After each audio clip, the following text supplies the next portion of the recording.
दोस्तों मैं मेरी नॉवेल लिखने बैठा था और मुझे अमेज़न से मैसेज आया है कि आज मेरे 2 आइटम डिलीवर होने वाले हैं। यस, तो जैसे ही आएंगे मैं आपको बताऊंगा कि आखिर वो क्या क्या आइटम्स है। भाई साहब दिल खुश हो जाएगा देख के। एक को देख के दिल खुश होगा, दूसरा तो बेटे के लिए है, तो देखते हैं क्या आता है। तो दोस्तों मैंने गार्डन पूरा साफ किया यार। यहाँ पे इतने सारे फूल हो गए थे, वो जो गुलाबी वाले फूल लगते हैं ना, वो वाले बहुत सारे पौधे थे, सब साफ कर दिए और क्लीन कर दिया गार्डन। चलो रानी मैडम को छोड़ के आना है, उससे 2 फल्ली लगी और तोड़नी है मेरे को।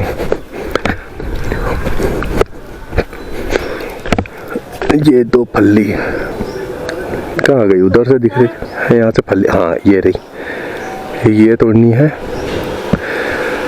और एक और कहाँ लगी रानू? हाँ ये रही, एक फल्ली ये रही। एक्चुअली इन फलियों की वजह से फूल नहीं आते। फिर चलो रानी मैडम को छोड़ के आते हैं। मेरे व्लॉग में आपको सांस लेने की आवाज़ बहुत आती होगी मेरी। मैं मुंह से भी सांस लेता हूँ काफ़ी, क्योंकि मुझे साइनस है, तो मेरी नाक हमेशा बंद रहती है और मुझे कहीं कहीं मुँह से सांस लेनी पड़ती है। मेरी नाक हमेशा ही बंद रहती है। हो जा रही है 27 नंबर। पहले यहाँ पानी भरा रहता था, अब वहाँ कीचड़ का पानी भरा रहता है। वो खड़ी है चींटियों का घर। मुझे बहुत पसंद है इनको देखना। इनके घर की तरफ अगर आप छुओगे भी ना तो ये चींटियाँ हमला कर देगी। देखो कितनी सारी चींटियाँ हैं इस पे। आराम से है ना। Bye bye. सीट नहीं मिली। वहाँ सामने फुटकोटी चौराहे पे आपको ब्रिज बना हुआ दिखेगा, जिसकी ज़रूरत नहीं थी, क्योंकि वहाँ पे चौराहा था ना, सर्कल, तो बहुत अच्छे से ट्रैफिक बढ़िया रहता था। एक्चुअली ब्रिज की ज़रूरत यहाँ थी गोपुर चौराहे पर। यहाँ से सर्कल भी हटा दिया है ताकि लोग परेशान हो, आपस में घूमते। पहले बढ़िया गोल घूम के निकल जाते थे अपने अपने, अब एक दूसरे के सामने आते। नगर निगम को ऐसा लगता है कि जबरन में पहले परेशानी क्रिएट करता है ताकि लोगों को लगे कि हाँ यहाँ पे तो बनना ही चाहिए, फिर वो बने तो कोई विरोध नहीं करे। मतलब पहले प्रॉब्लम क्रिएट करो, फिर उसका सॉल्यूशन खुद दो। ये रहती है पॉलिसी नगर निगम की। तो अपना पार्सल भी आ चुका है। सब बिल्कुल सही टाइम पे आ गया मैं रानी को छोड़ के। अगर मैं 1 मिनट भी लेट होता ना तो पार्सल वाला दे के चले आता। वो तो बिल्कुल टाइम पे पहुँचे, मैं लगाई गाड़ी और वो आ भी गए और हाथ में मिल गया अपने को पार्सल। वीडियो भी बन गया, अपने सामने देखे गए तो अपने को मिल भी गया और वीडियो भी बन गया। चलो अंदर जाके अनबॉक्सिंग करेंगे।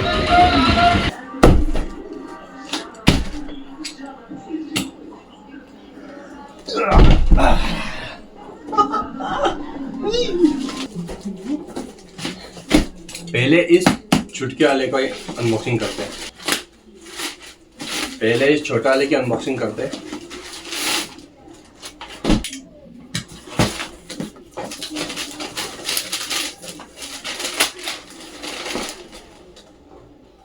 लक्ष्य के लिए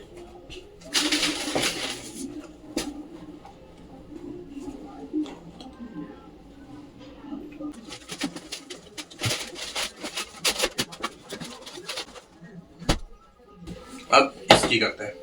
ये है अपनी कैंपिंग के लिए आइटम और बहुत शानदार आइटम है, बहुत इंपॉर्टेंट आइटम भी है।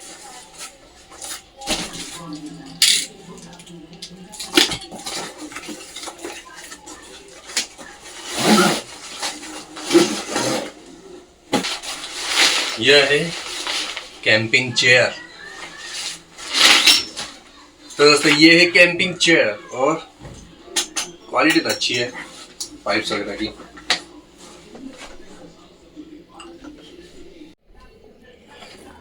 ये जो आइटम है ना, ये कैंपिंग की मोस्ट एसेंशियल आइटम में से एक है। अगर आपके पास ये आइटम नहीं होगी ना तो आप कैंपिंग को उतना एंजॉय नहीं कर पाओगे जितना आप करने की सोच रहे थे। जब आप रेस्ट कर रहे होते हो तो आपको एक कुर्सी चाहिए आराम के लिए, जहाँ पे आप बैठ के नज़ारे देख सको, चाय पी सको।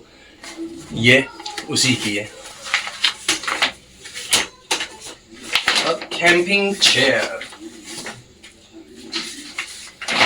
One of the most essential thing for camping.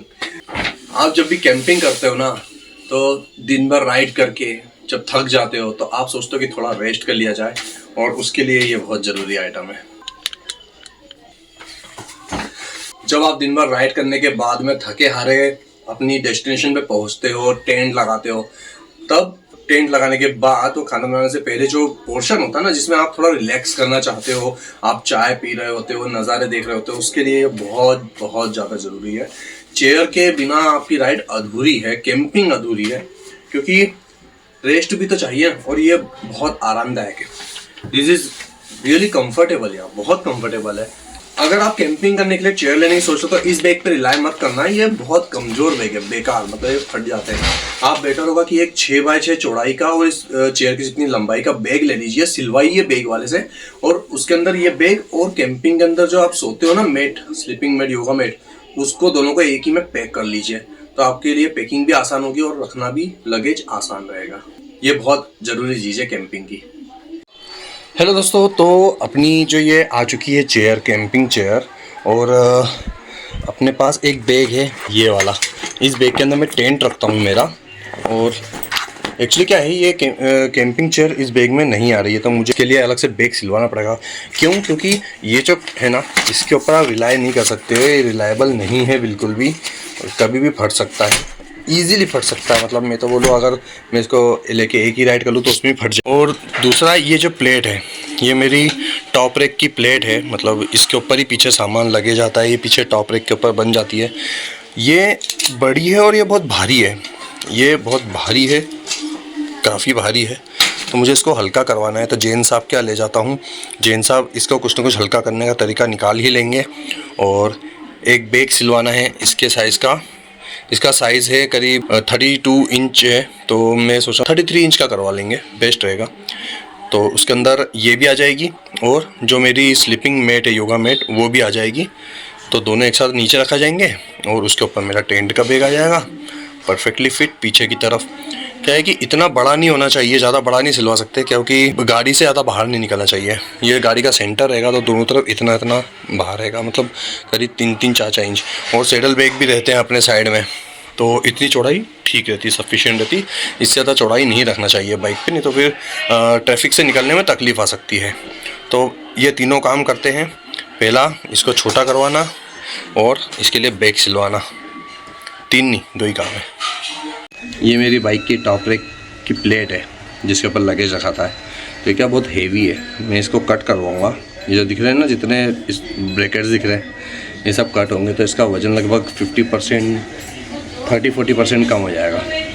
अरे वो एक्टिवा के पहिए में से गुटके निकलते हैं ना खराब, रबर के, वो तिकोने से ऐसे। बाइक और नहीं निकलते? हाँ, बाइक में से। तो वो संभाल के रखना, 3-4 अटाले वाले। अभी ले लो, अभी है क्या? दे दो। हाँ, ये तो हो गया, नहीं हुआ यार, देखते क्या होता है। ठीक है, देख लेता हूँ। हाँ, है ना, तो फोन ला के मैं बात करूँ आपसे। एक है तो फ्री है, वो बता देना। बाइक का है ना? हाँ, बाइक। मैंने भाई से मैकेनिक की बात की थी कि भाई यार अपन टूर लेके जाने का सोच रहे हैं, लद्दाख ग्रुप राइड, तो एक मैकेनिक साथ हो, पेमेंट वगैरह देंगे, फ्री का रहना खाना घूमना। मैंने तो इसको खुद को बोला था ये मस्त बंदा है, पर ये जाने को तैयार नहीं है, बोल रहा है मैं दूसरे से बात करा दूंगा। मैंने चल ठीक है भाई, कोई भी, तू जा, कोई और जाए, बंदा मस्त होना चाहिए। ये अंकल से सिलवाया था मैंने बैग पहले भी, अभी भी इनसे सिलवा लेते।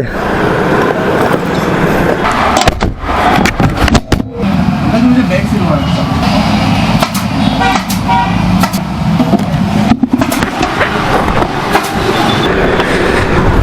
तो दोस्तों गड़बड़ हो गई, भैया ने बोला कि उनने कपड़े रखना बंद कर दिया है, तो मुझे कहीं और जाना पड़ेगा। पहले कपड़े रखते थे तो बना देते थे, लेकिन आजकल नहीं होता ऐसा। चलो देखते क्या होता है अपने घर के आसपास अभी 2-3 और हैं, उनमें से कोई एक तो बना ही देगा। तो दोस्तों, जैसा कि आपको पता है कि मैं लद्दाख टूर ले जाने चाहता हूँ, बढ़िया अपने को पूरा नॉलेज है एक जगह का, जैसे गाइड भी काम कर सकते हैं। आपके पास कोई सी भी गाड़ी हो, कैसी भी गाड़ी हो, आप प्रो राइडर हो चाहे नॉर्मल, मैं आपको लद्दाख ले जाऊँगा। 33,000 रुपीज़ पर पर्सन फीस रहेगी। इसके अंदर मैकेनिक वगैरह इंक्लूड नहीं है। इसके अंदर आपको 2 टाइम चाय कॉफ़ी या जो भी आपको पसंद हो वो, सुबह का ब्रेकफास्ट, लंच, डिनर और सभी परमिट्स वगैरह इंक्लूड रहेंगे। हाउस बोट स्टे भी इंक्लूड रहेगा श्रीनगर में, शिमला और मनाली भी इंक्लूड है। जुलाई के बाद ले जाऊंगा, जुलाई के बाद। उसके पहले मेरा खुद का एक राइड प्लान है, अगर होता है सक्सेस तो। अंकल जी कपड़ा रखते हो क्या बैग सिलने का? मुझे ऐसा बैग सिलवाना है, मतलब इससे अच्छा ऐसा मजबूत कपड़ा हो या कोई सा भी। हाँ इसको बन जाएगा। बन जाएगा। ये है 8 बाय 8 का, पर मुझे चाहिए 10 बाय 6 और 32 इंच की लंबाई, इसके हिसाब से लंबाई चाहिए। चौड़ाई 8 इंच ऊंचाई और 33 इंच लंबाई। इसका नाम भी सोनू ही है या फिर? नहीं, मेरा नाम सोनू ही है। हाँ, सोनू मेरा निकनेम है। हाँ, मेरा ओरिजिनल नाम हितेश गंगराड़े। चलो, बादशाह बेग का अपना काम हो गया दोस्तों। 600 रुपीज़ में बनेगा। वो वाला बेग था वो 400 में बना था।